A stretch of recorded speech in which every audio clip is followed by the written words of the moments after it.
You're listening to Sharkbone, a feeding frenzy of RPG ideas. Sharkbone. Welcome to Sharkbone. This is Chum number 21, being recorded on Sunday, July 14th, 2013. My name is Devin, and I am here speaking with Tim Brown about an upcoming gaming project. Hi, Tim. How you doing? I'm doing good, Devin. How are you today? I'm doing well, thanks. The day is just starting. I crawled out of bed about an hour ago, so yeah, doing well so far. Good. So, hey, Tim, we're here to talk about Dragon Kings, but to start out, I'd like to give the listeners an idea of who you are and where you come from in the gaming world. So could you tell us a little bit about yourself?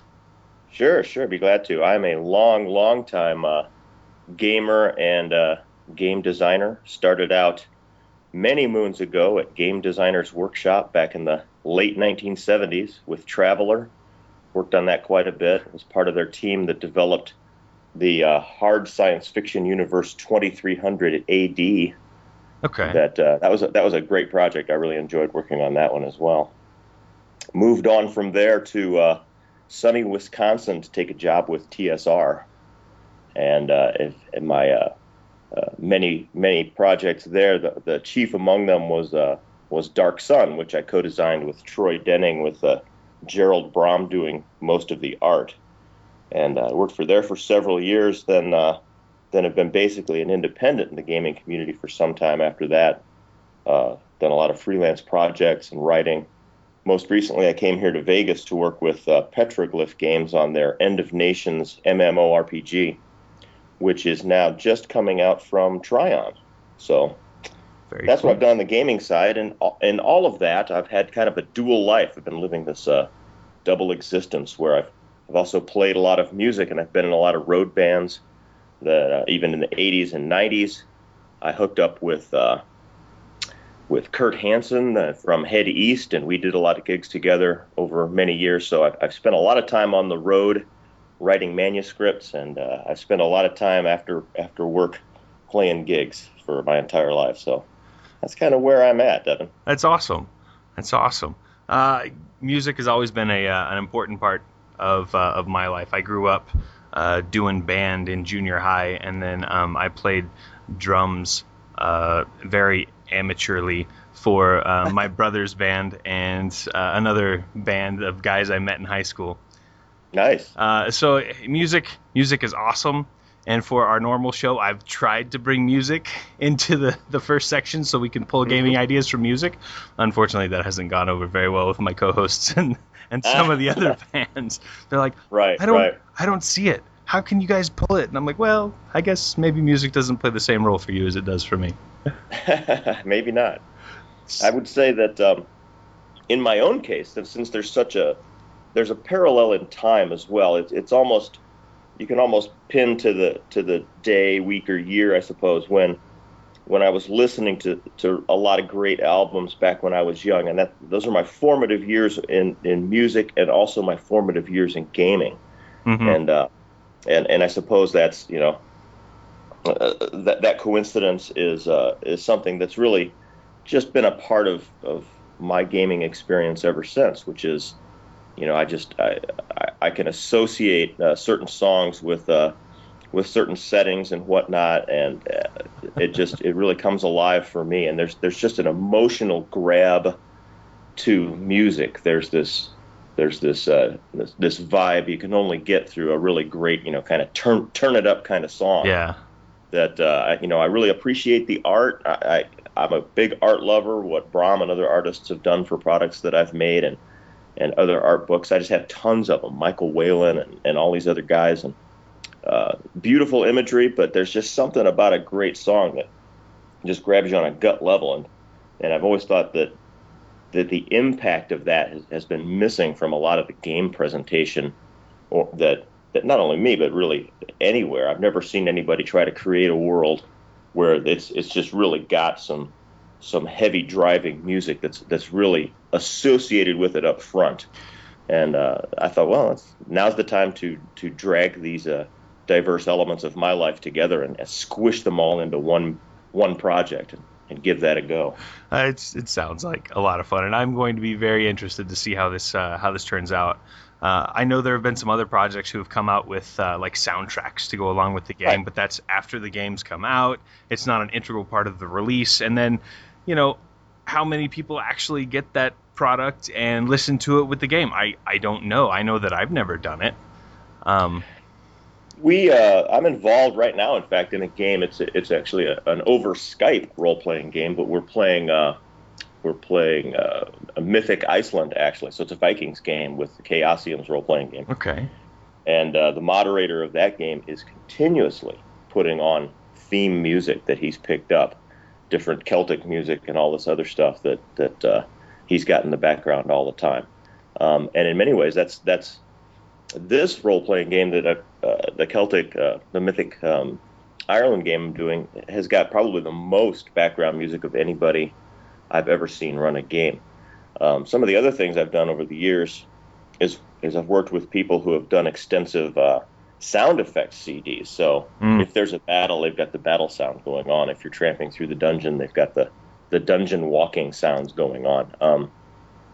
And some of that can really bring it a lot to life too. I don't think people realize just how much hearing certain things like that in the background really helps, bring it all a little more into semi-realism for you as you're playing the game. I think it's terrific. Yeah.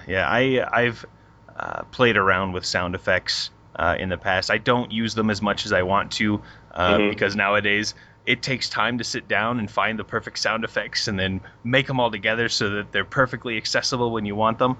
Right. The closest I ever saw to that was actually it was a one-off game, so it was a little easier to prepare for. But this was way back in the 90s, I suppose, and we were playing just a basic D&D scenario. But the DM had a friend who was in charge of nothing but advancing the tape. It was tape in those days, a cassette tape, to play the various sounds. So the dungeon master didn't have to bother himself or interrupt his activities to make it happen. But the other person was pulling up the different sounds when they were appropriate, and it was a lot of fun. My favorite use of sound that I ever did, I was running a Hunter the Vigil game, and I had found this great heartbeat sound at the very beginning of one of Metallica's tracks. Sure. So I ripped that out, and I was like, this is going to be my initiative sound. So anytime they have to roll initiative, I don't have to say, pick up your dice and roll initiative. I just click on the link, and the speakers go thump, thump, thump, thump. Very nice. And the players, they caught on to it, and I was just testing the speakers, testing the volume, and so I hit that, and it comes over the speakers. Player jumps for his dice, grabs them, and rolls, and says, I got a 12. And I was like, oh, I was just testing. And he's like, oh, very nice. Dang. But so let's talk about Dragon Kings, because Sure. that's what we're here for, and I want our listeners to get a feel for what this project is going to be like. Okay, sure. So first off, what is it? Well, Dragon Kings is a fantasy universe that I'm creating for any role-playing system. We're going to make the setting itself rules agnostic. Okay. And publish PDF supplements that'll basically be free downloads for various games. We'll start with Pathfinder, for instance. I'm working with Pinnacle to do a Savage Worlds set of rules for it as well. Awesome. And we'll probably do a couple of other settings as people have reached out to me. We only announced this game just over 2 weeks ago, and the response we've gotten is really terrific. All kinds of people are interested in what it is, what's the universe, what are you trying to put out, what's this music thing all about? And several people have come out and said, hey, we've got a great game system. Can we, put out our PDF rules supplement as well? And I don't see any reason in restricting that if somebody wants to create something that people can download. So that my goal is to just create a fun universe. That's where I want to spend my mental energies. That's right. what I want. I could create a new rule setting, or a rule set, I should say, and I have a couple in mind that I've played with over the years, but I just don't think at this point that's what I want to spend my time doing, honestly. And I want to see anybody be able to enjoy Dragon Kings with whatever their current favorite rule set is. Why why reinvent the wheel there is my thinking. I like that because it happens a lot that I'll buy a game and I'm reading through it and I'm like, man, I love this setting, but then I start digging into the rules and it's like, oh, I don't love these rules. Yeah, or just, I think everybody's a little time challenged, role players, and why insist that they pour through and learn an entire new game system? Yeah. Unless there was something really compelling that I thought, well, no other existing game could possibly, demonstrate in game terms this massive cool concept that I have. But I just don't think that's the case. My vision for the game, I think, could easily fit into a Savage Worlds or a Pathfinder. We can make that fit and make it a comfortable fit, I think. That's awesome. I applaud you for that. Oh, thank you. So as far as the actual setting is concerned, my largest claim to fame in role playing is, of course, Dark Sun, and I've been working on and off for several years with thinking, well, I'd like to either reacquire the rights to Dark Sun from TSR, WotC, Hasbro, or make something that's sort of similar to it. And I've even worked with Troy Denning a time or two where we've gotten in touch with the people at Hasbro to see if it's possible to wrest those rights from them somehow. And that's just really never been on the table. That's one they've always wanted to hold on to. Okay. I mean, they released the rights to Dragonlance off to Margaret Weiss at one point, and she's published things in Dragonlance. So it's not unheard of, but as far as Dark Sun was concerned, they just never wanted to open the vault and let anybody else work with that. So that being said, that's left the two of us with a tremendous number of our own notes about, what we would do. So I really want to bring a lot of those things to life. So my thought is to create my spiritual successor to Dark Sun, which is a setting that would be thematically similar, so that I can roll out a lot of ideas I've had over the subsequent years that I'd like to get going. So we're talking about a setting that's very arid, and it's kind of a dying world sort of setting. It's got sort of that heroic fantasy sort of feel, like a John Carter or a Conan, that kind of a thing. Kind of that vibe that's different than your Tolkien-esque fantasy, Mm-hmm. which I very much enjoy, don't get me wrong, but I wanted something that's a little more closer to a sci-fi kind of thing. You can roll some Dune in there and things like that. And that gives you the root of the setting. So in that sense, it'll be similar to Dark Sun, but in pretty much all other ways, it's a departure. It's something new. The races don't correspond. The storylines, of course, don't correspond. But thematically, as far as being kind of in a desperate struggle for survival, someplace that's very much on the edge. That's kind of what I want to bring back to life. Right. I get the feeling that it's going to be a world that is going to be very scarce in like everything that you need.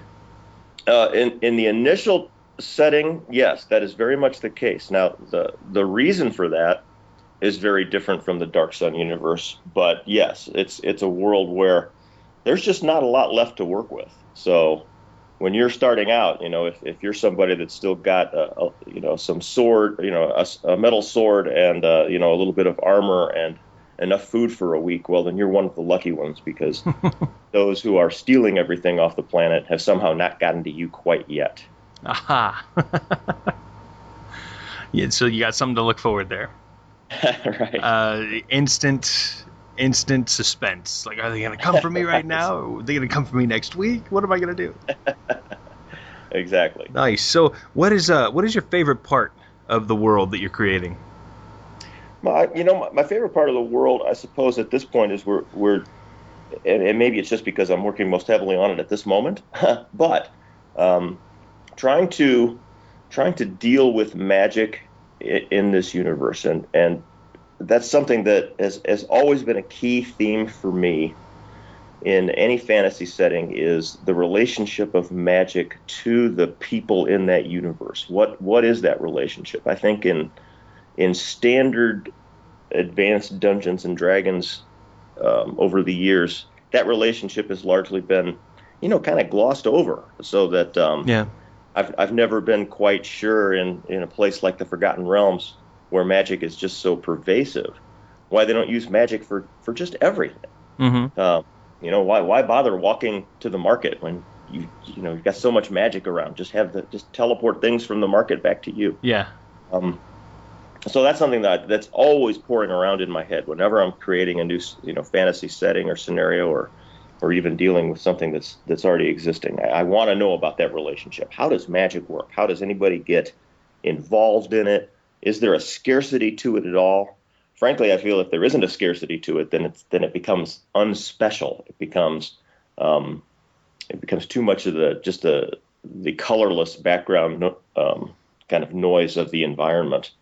So I want to go out of my way to make magic very special. That it's rare. That using it is difficult. That trying to learn about it takes tremendous time and effort. And frankly, I've always been a fan of using the magic. Once you've mastered how to do it, probably has some terrible consequences, especially if you get it wrong. I think those are themes out of some of my favorite books. I mean, when a spell goes awry is when things become interesting in most of my favorite fantasy stories. So that's got to be accounted for, I think, in anything I'm doing, especially in Dragon Kings. So that being said, I'm hip deep in trying to figure out what is the nature of that scarcity in magic, and I'm trying to tie it together now that this is a setting where there are many city-states that are in various states of decline.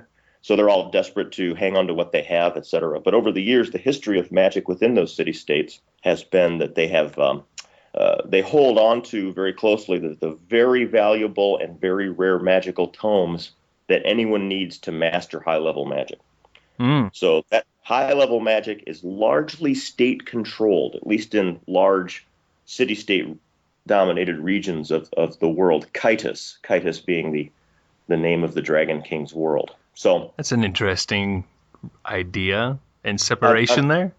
Yeah, well, my thinking is I'd like to see a universe where, at least at the onset, there are lots of people in the countryside who sort of dabble in magic, and you can, almost anybody can figure out the lowest levels of magic if they put their mind to it, if that's their career choice. Mm-hmm. But there aren't a lot of mid-level or high-level wizards unless they are somehow associated with state-controlled magic, because you need access to the very limited amount of tomes, materials, and training that really they have the materials and have had the money to create. If you're not part of a large magic college of some kind, then you're going to have a difficult path to learning anything that's remotely high level magic. So we're kind of going along those lines right now. That's an interesting idea.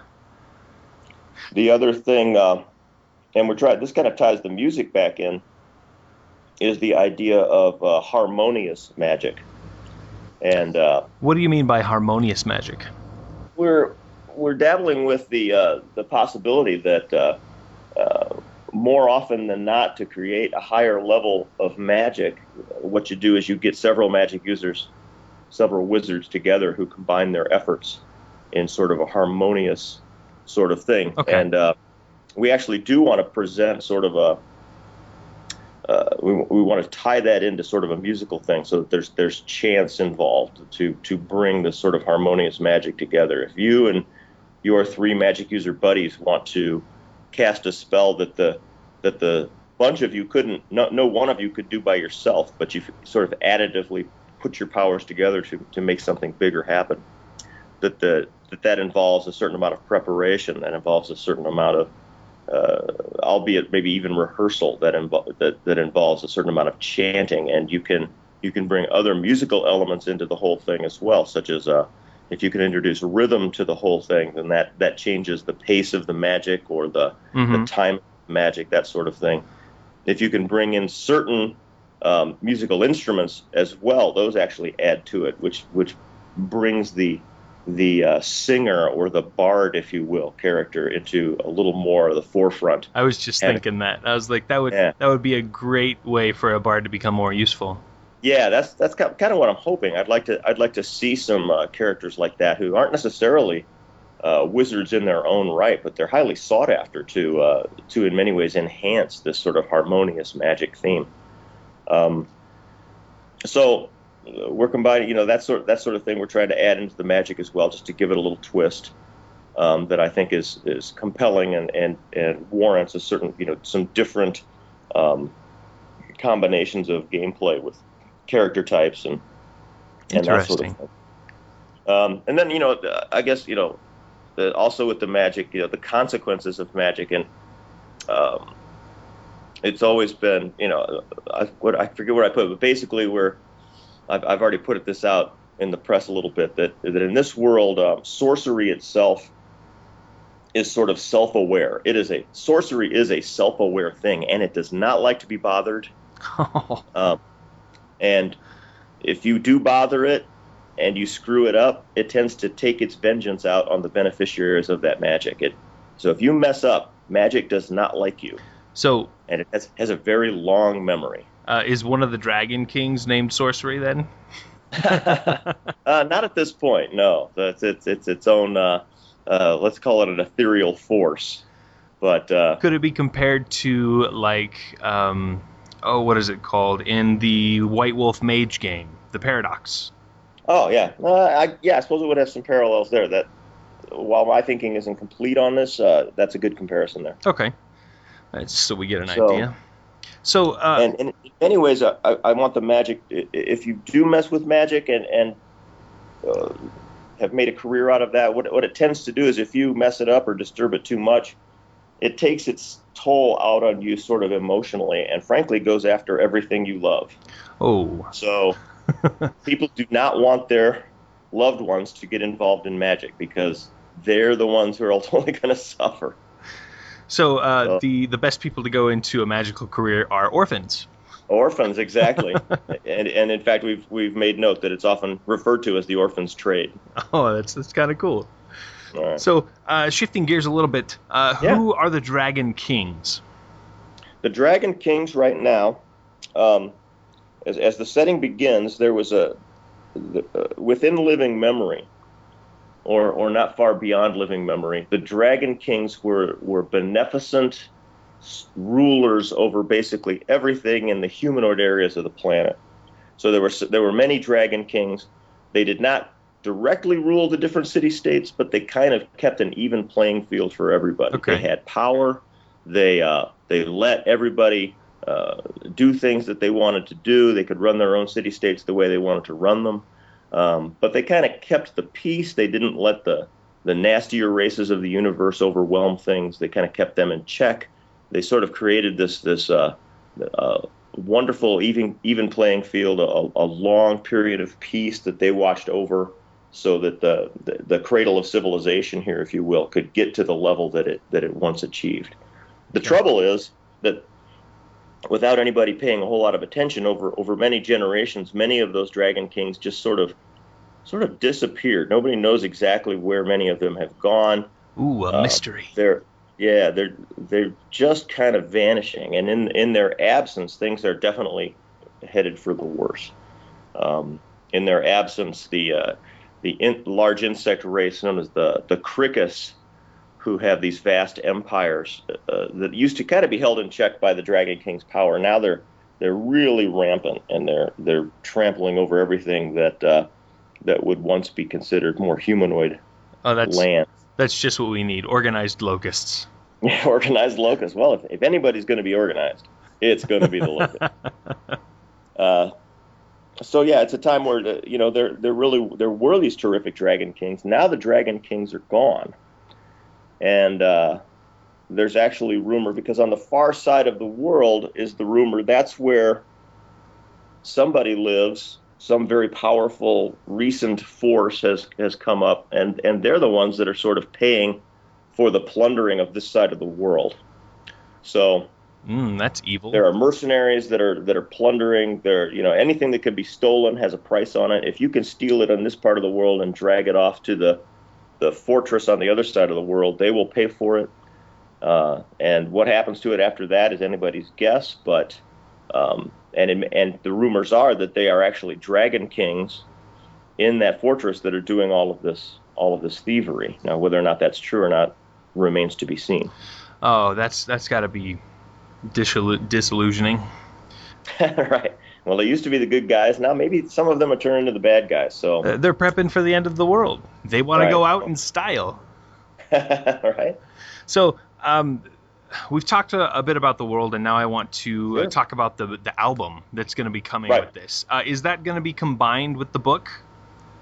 The idea is that they'll be created at basically the same time.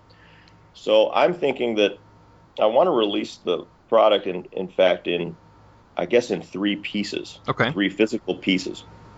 The first would be a sort of traditional hardbound game book that would be here's the world book for Kytus, the world of the Dragon Kings, and so there you've got your 8.5 by 11 or whatever is close, hardbound universe book, if you will, that's got all the descriptions in it. Then on the other side, I want to create, for this, we've got the idea to create one large epic story that's all told musically, sort of like again, a Rush 2112 or a Pink Floyd The Wall, one kind of concept album that carries one hero's story from these humble beginnings all the way through to his kind of resolution. I like albums like that. Of his story, sure. So there would be that CD, and we can talk about more of that in a moment. And then, but in addition to those two things, I think I want to create what I'm calling an album size lyrics and art book, if you will. And albums are basically a 12-inch by 12-inch sort of thing back in the day. Mm. And if you still go to some concerts, you can still buy a concert book basically in that size. So we're talking about a big format to really display some terrific art. So if you were to buy an album back in the day, this would be the kind of thing that would have all of the lyrics and everything in it. And the same thing will happen with the Dragon Kings book that I'm envisioning. But this one will actually be a little more elaborate. So let's say you open it up. Every 2-page spread inside of this album-sized book would greatly elaborate on one of the songs. Okay. So, by example, there's a point in our hero's story where he is actually he thinks he's fought his last battle, but in fact he's actually been captured and he's being hauled off as a slave, and he's hauled off on these gigantic caravans that the mercenaries are stuffing with everything that can be stolen and dragging it away. So there's a song about these caravans, and it's called "Forward Mighty Wagons," and that song will be largely elaborated upon in this 2-page spread of the album book. That's where you'll get your lyrics for the song, but in addition to that, we're also going to put all the key art that's a part of that. So we will have an actual picture of these, a nice painting by one of our artists about, showing kind of these caravans and how they operate. We'll have another inset illustration, let's say, of a caravan guard, and yet another one of the 3-legged lizard beast that pulls these gigantic wagons along through the sand. We'll probably also introduce appropriate maps right on that 2-page spread. So here's a map that shows where these caravans tend to go from these ruined city-states back up here to these places that aren't so bad, and combine all of that with a little extra prose about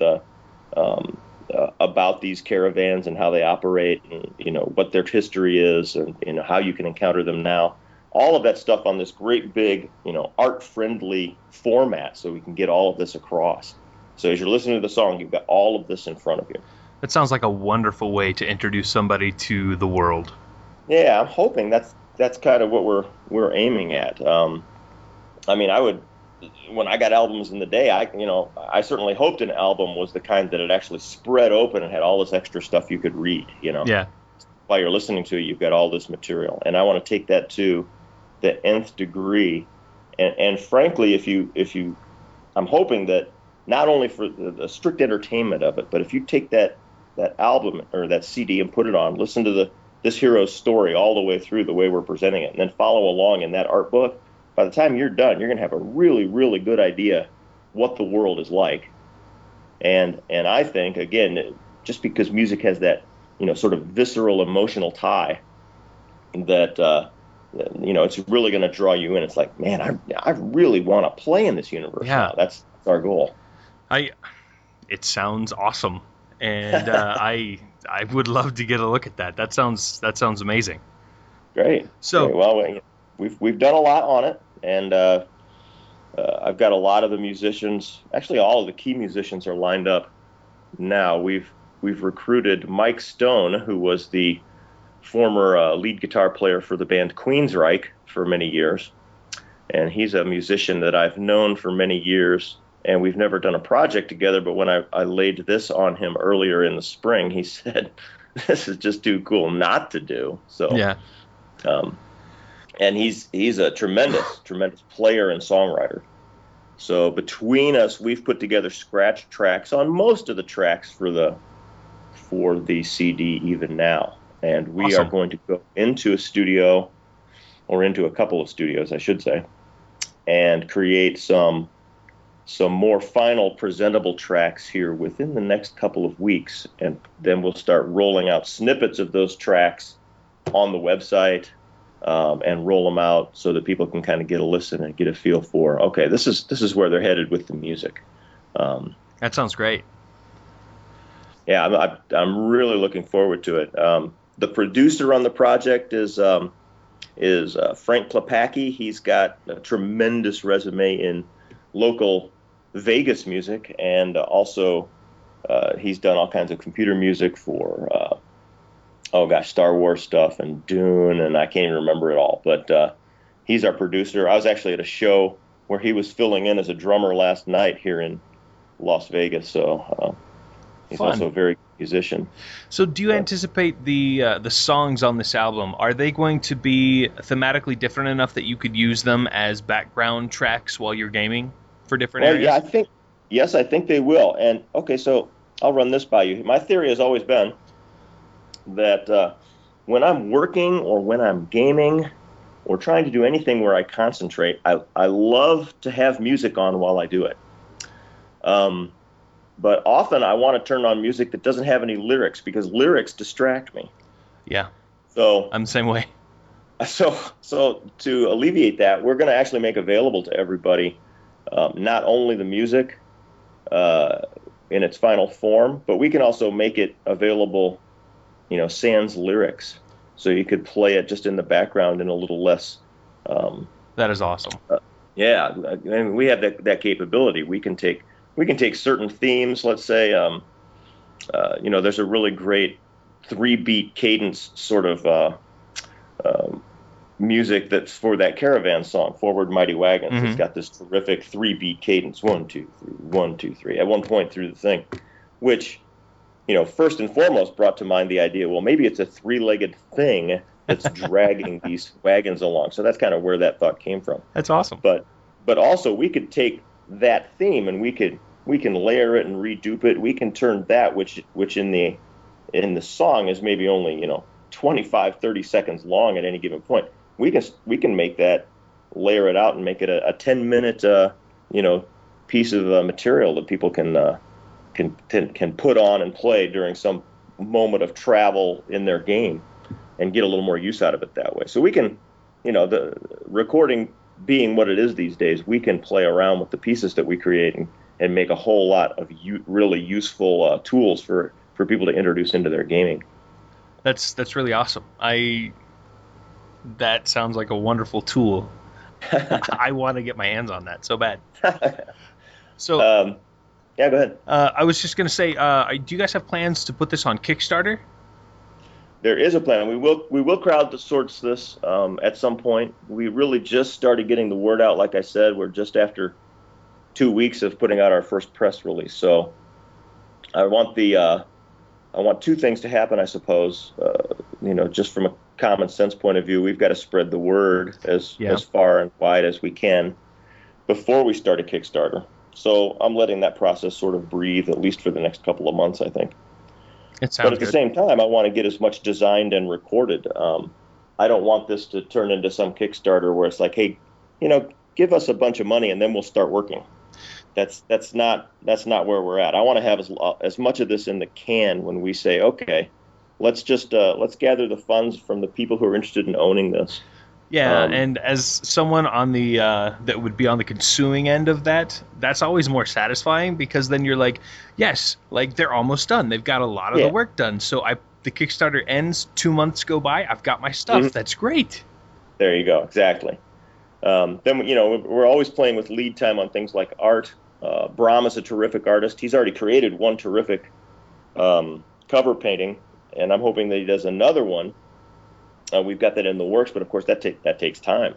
Yeah. And he's a popular and hard-working artist, so it's all a matter of schedules with not only him but all the other artists and our cartographer Alyssa Faden is a terrific map maker. She's just finishing up some things. We're at the point now. There's a lot of art in the works, and we're just about to the point. I mean, even starting this coming week, where we can put them out a piece at a time on the website and let people come to the Facebook or whatever and take a look at some of the sketches in progress and say, oh, okay, that's really coming to life. This isn't just, in the ether. They've really got some things in the works. And I think, from the sketches and things that I've seen, I'm really excited about sharing them. I definitely think that'll drum up more interest. Mm-hmm. Awesome. What kind of time frame are you thinking for Dragon Kings?